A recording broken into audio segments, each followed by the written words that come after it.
Overthinking ni, kita beriman sekali macam mana pun overthinking tu tetap ada.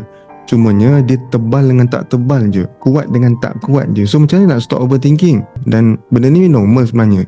Cuma terkadang kalau overthinking yang terlalu kuat, so yang terlalu kuat ni isu. Jadi apa perlu buat?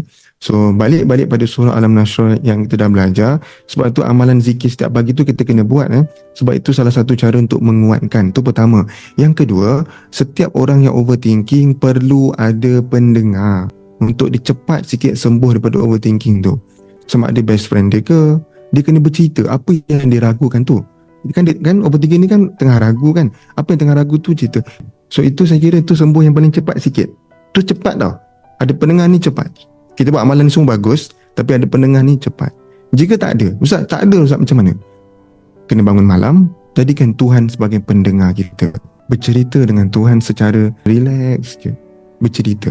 Tapi kita masa bercerita dengan Tuhan tu, kita sharekan juga supaya Allah dekatkan kawan-kawan yang baik, supaya kita boleh bercerita juga dekat kawan, dan itulah kawan yang baik tadi tu.